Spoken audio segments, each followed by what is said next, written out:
Hello guys, welcome to this fantastic YouTube channel English Abhimanyu.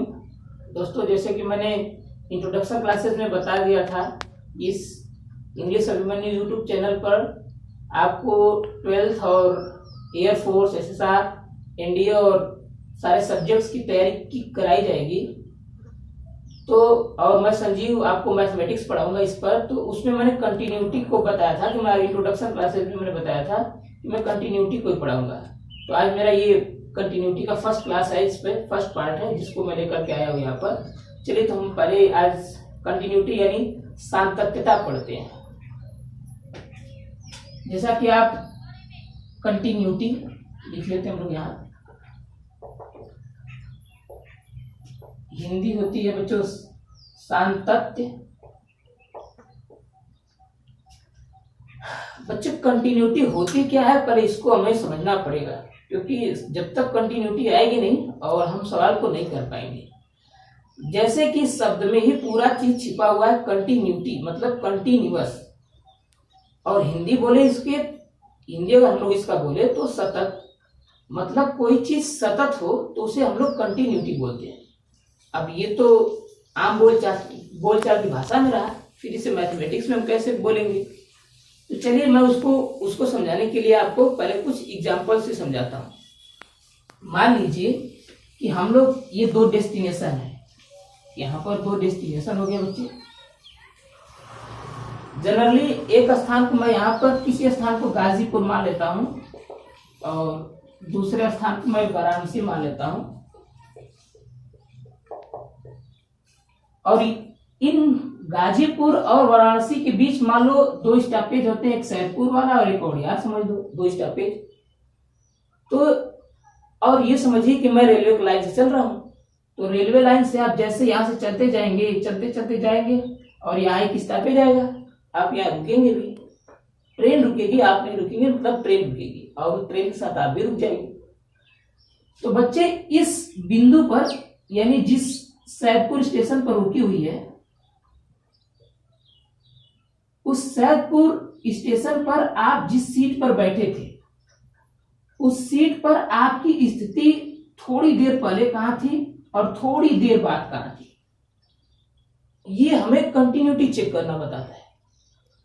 मान लो कि आप थोड़ी देर भी पहले वहीं थे और ट्रेन थोड़ी सी चली तो भी आप वहीं थे, मतलब आप अपना स्थान चेंज नहीं किए, तो इसका मतलब आप कंटिन्यूअस रहे।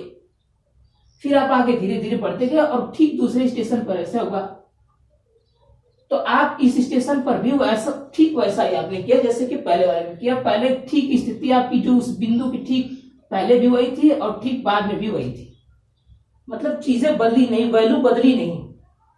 और जब मैथ में वैल्यू बदली नहीं इसमें, तो हम इसे कंटिन्यूटी बोलते हैं। तो चलो अगर मैं ये कहूं कि मान लो मेरा स्थान इस जगह नहीं बदला इतने में और इतने वाले बदल गया, तो बोलूंगा क्या मैं पूरे फंक्शन में मैं कंटिन्यूअस था? मान लो ये जो रेलवे लाइन मैंने बताया ये कोई फंक्शन है, फलन है, तो क्या इस फलन में मैं कंटिन्यूअस था? बिल्कुल नहीं।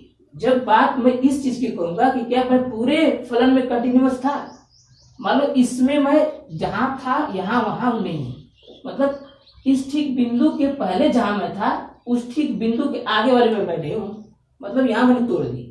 और मैं ये बोलूं कि इस पूरे फलन, क्या ये फलन कंटिन्यूअस है, तो आपको ये बताना पड़ेगा नहीं।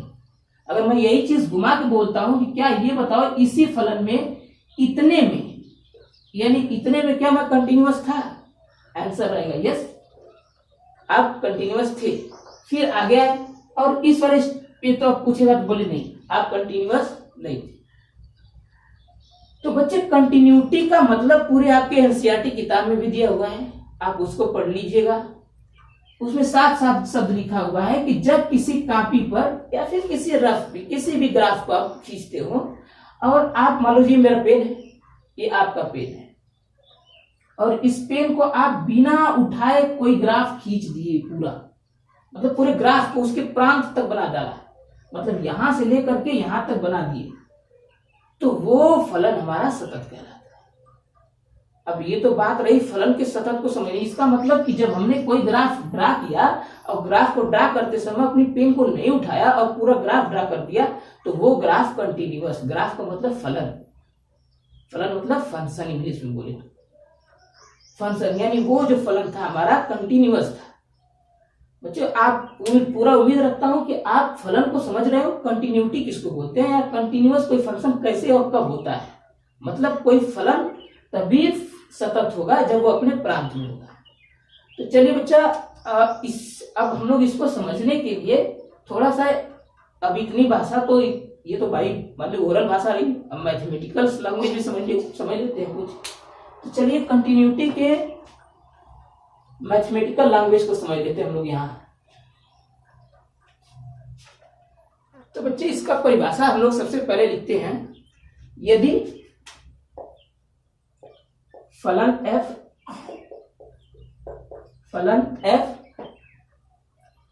वास्तविक संख्याओं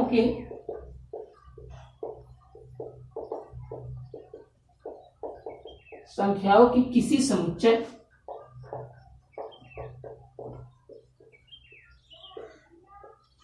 समुच्चय में वास्तविक फलन है, वास्तविक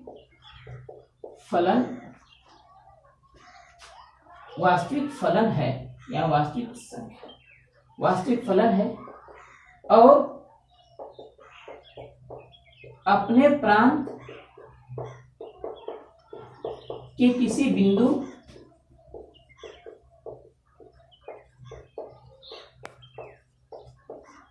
सपोज कर लेते हैं, अपने बिंदु ए ही है, बिंदु पर सतत है, पर परिभाषित है, बस पर सतत नहीं है, पर परिभाषित है, तो वह फलन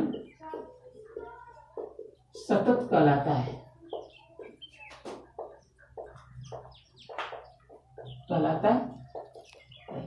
इसे थोड़ा बहुत ऊपर नीचे हो रहा होगा, आपकी कुछ नहीं दिख रहा होगा, ऐसा आप लोग एडजस्ट कर लीजिएगा। अगर ऐसा होता हो तो अगर सब दिख रहा है तो वेल एंड गुड, सबसे अच्छा है। तो देखिए ये मैंने तो परिभाषा हिंदी में लिख दिया, मैथमेटिकल्स में समझ लेते हैं लोग इसको।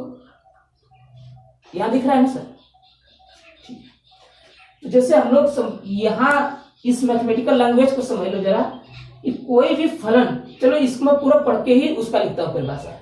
यदि फलन f वास्तविक संख्याओं, मान लो वास्तविक संख्या a हो गई, वास्तविक संख्याओं के किसी समुच्चय, उसका कोई समुच्चय बच्चा मतलब ये जो मैंने ऐसे दो बनाए थे समुच्चय, एक समुच्चय और एक दूसरा समुच्चय, उस समुच्चय से मैं रिलेट कर रहा हूँ इस चीज को। किसी समुच्चय वास्तविक फलन है मतलब वो रियल फंक्शन होना चाहिए, फंक्शन कहना कैसा होना चाहिए, रियल फंक्शन होना चाहिए, वही वास्तविक होना चाहिए। और अपने प्रांत मतलब ये वाला प्रांत, ये और ये प्रांत, ये अलग अलग इनके प्रांत थे। जैसे देखा ना आपने, यहाँ कुछ अलग था, यहाँ कुछ अलग था, यहाँ कुछ अलग था, यहाँ कुछ अलग था, उसी चीज को मैं बता रहा हूँ। अपने प्रांत के किसी बिंदु पर परिभाषित हो, यानी वो परिभाषित हो तो वह फलन सतत कहलाता है। बच्चे हम लोग इसको लिखते हैं, लिमिट अगर कोई value x extends to a और वैल्यू fx लिख देते हैं और अपने वैल्यू ऑफ फंक्शन के बराबर होती है, यानी f ऑफ a के बराबर हो जाती है, तो वो फंक्शन सतत फलन कहलाता है, यानी कंटिन्यूअस फलन कहलाता है। चलिए एक इस पर एग्जांपल भी देख लेते हैं, या फिर इसी को दूसरी, ये आप लोगों ने लिख लिया हो तो मैं थोड़ा आगे इसको बढ़ाता हूं।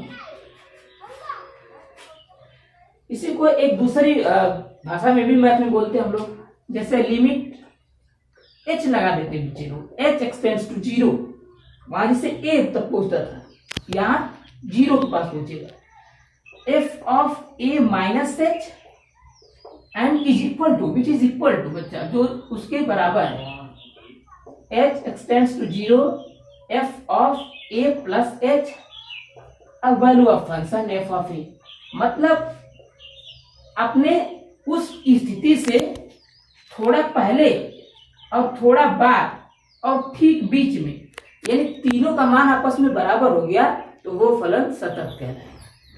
अब बच्चे कंटिन्यूटी तो मैं सपोज करता हूं कि ये आती होगी आप लोगों ने, इससे सॉरी लिमिट आती होगी, माफ कीजिएगा, सतत कंटिन्यूटी नहीं, लिमिट, क्योंकि 11th क्लास में पढ़ रखा है तो मैं थोड़ा बहुत जिन्हें नहीं भी आती होगी मैं उनको भी कंपेंसेट करके थोड़ा समझाने का प्रयास करूंगा ताकि वो भी समझ जाए। चलिए एक एग्जांपल लेते हैं, फिर समझ में आएगा।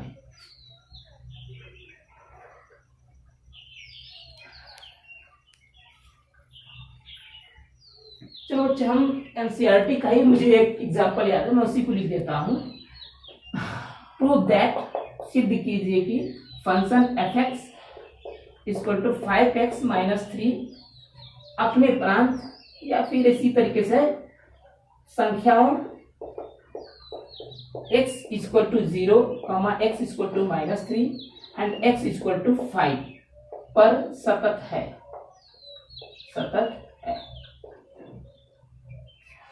अभी मैंने बताया था बच्चे जो यहाँ माइनस वाला दिख रहा है उसको हम पहले वाले के लिए बोलते हैं, यानी कि उस वैल्यू से थोड़े पहले के लिए, और ये जो प्लस वाला दिख रहा है इसको हम लोग वैल्यू को थोड़े बाद के लिए। अब आपके मन में ये आता होगा कि अभी लिखा था यहाँ लिमिट x जो पहुंचती थी a की तरफ पहुंचती थी उसका कब यूज करेंगे, और वो दिखाते थे वैल्यू ऑफ फंक्शन के बराबर हुआ करती थी, यानी f(a) के बराबर हुआ करती थी।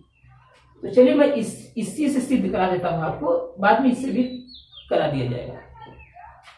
चलो बच्चे लोग, इसके अगर हम पास में अगर माइनस लगा देते हैं तो ये पहले की दिशा को बताता है, और इस पर हम प्लस लगा देते हैं तो ये जो है बाद वाले फंक्शन को शो करने लगता है।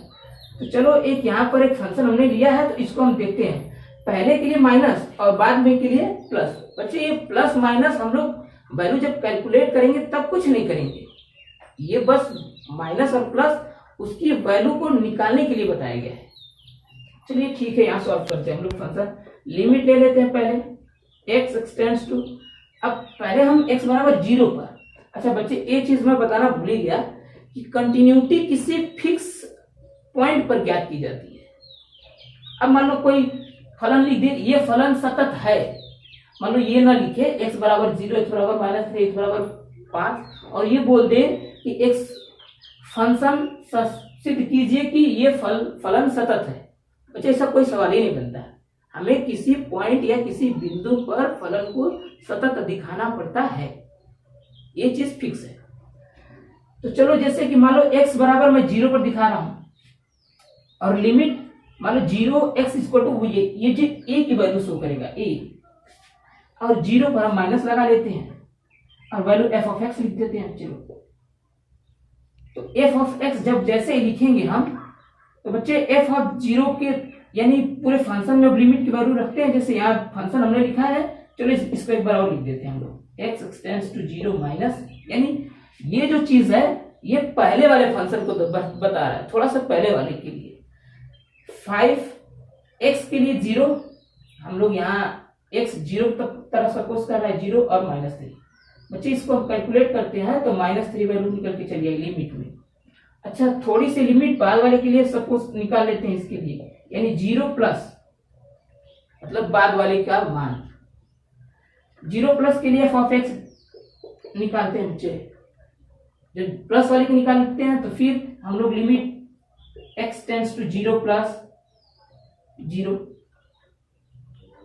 प्लस, और फिर वही फंक्शन रखते हैं हम लोग, फंक्शन मतलब 5x - 3। बच्चे फिर हम लोग एक्चुअली यहाँ 0 पड़ गया, वहां जो -3 और ये 5 है उसके साथ भी आप लोग कर सकते हैं, उसके साथ भी करेंगे हम लोग, क्योंकि वीडियो भी छोटी बनानी है।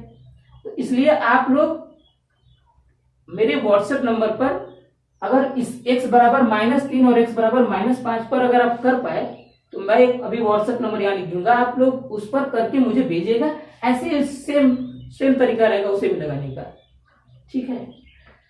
तो चलिए जैसे यहाँ 0 रखा है तो फिर हम 0 वैल्यू रखेंगे इसमें, यानी इक्वल टू लिख दे रहा हूं मैं 5 और उसका मल्टीप्लाई कर दे रहा हूँ 0 से, और ठीक फिर -3 ये जो लिखा है, तो फिर बच्चे हम लोग यहाँ से जब कैलकुलेट करेंगे तो फिर -3 आ गया, यानी अच्छा ये जो पहले वाला मैं शब्द दो चार बार ले रहा था, पहले वाला बाद वाला, तो बच्चे हम लोग इसको बोलते हैं LHL,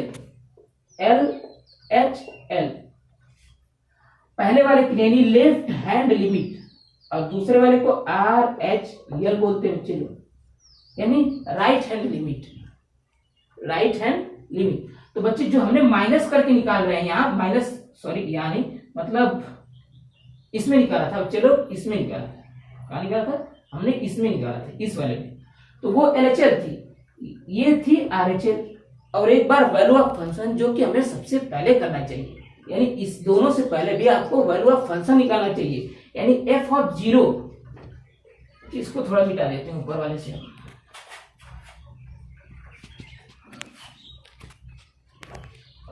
f ऑफ 0 सीधे जैसे आप किसी फंक्शन पे डायरेक्ट मान रख के निकाल लेते हैं, वो निकालना है। f ऑफ 0 मतलब हमको पहले f ऑफ फंक्शन लिखना पड़ेगा, 5x - 3, तो 0 रखना पड़ेगा। f ऑफ 0 मतलब x, सारे x की जगह 0 रख देते हैं हम लोग, फिर 5 × 0 - 3, वैल्यू -3 आ गई।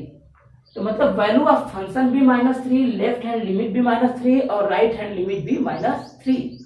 मतलब कि जब कोई फंक्शन की left hand limit, right hand limit and value of function बराबर हो जाती है तो वो फलन सतत कहलाता है। बच्चे ये चीज हमें लिखनी नहीं है परिभाषा, लेकिन ये सबसे आसान और सबसे अच्छा भी है आपको लिमिट समझने के लिए, कि जब किसी फंक्शन की left hand limit, right hand limit और वैल्यू ऑफ फंक्शन बराबर हो जाए तो वो फलन सतत फलन कहलाता है। जैसे मैंने यहाँ तीनों चीजों को प्रूफ कर दिया है, मैंने x बराबर 0 पर केवल लेकर के प्रूफ किया है। बच्चे लोग आप x बराबर -3 पर वैल्यू रखिए, कोशिश कीजिए, सॉल्व कीजिए अपने रफ पर, फिर x बराबर 5 पर लेकर के आप सॉल्व कीजिए। तो इन तीनों जगहों पर वैल्यू अगर सेम आती हो तो आप मेरे इस व्हाट्सएप नंबर पर वो अपना सॉल्यूशन भेज दीजिए, मैं सॉल्यूशन चेक करके ओके जवाब आपको लिख दूंगा, ठीक है। जैसे मैंने अपना व्हाट्सएप अगर आप भेजेंगे जो सवाल क्वेश्चंस, उनके लिए मैं लिख देता हूँ यहाँ नंबर व्हाट्सएप 70, थोड़ा इसे हम लोग लेस कर देते हैं, अब मैं मिटा देता हूँ, ये सब निकाल दिया हूँ, इसलिए आप लोग वीडियो को पॉज करके अगर ना समझ में आया हो तो पीछे से फिर देख सकते हैं। इसे थोड़ा मिटा देता हूँ और बच्चे यहाँ पर मैं है इस व्हाट्सएप नंबर जो है वो मैं लिख देता हूँ 6706842768 बच्चे लोग, ये मेरा व्हाट्सएप नंबर है, इस पर आप लोग जो है x बराबर -3 और x बराबर 5 पर सॉल्यूशन सॉल्व करके आप मुझे भेज दीजिएगा। अगर ये वीडियो, चलिए ठीक है, मैं कंटिन्यूटी को अभी इतना ही पर समाप्त करता हूँ। कंटिन्यूटी के भी 2-3 क्लासेस और आएंगी, क्योंकि हमें सॉल्व भी कराने हैं क्वेश्चंस, और वैसे आप मुझसे पूछिएगा तो मैं सारे क्वेश्चंस की जवाब आपको दे दूंगा, ठीक है। तो गाइज, अगर ये यूट्यूब चैनल आपको अच्छा लगा हो तो सबसे पहले ज़्यादा से ज़्यादा दोस्तों को शेयर कीजिए, व्हाट्सएप शेयर कीजिए, अपने फेसबुक पर भी शायद पोस्ट कर दीजिए न्यूज़ के रूप में, ठीक है। थैंक यू, अगली क्लासेस आएगी।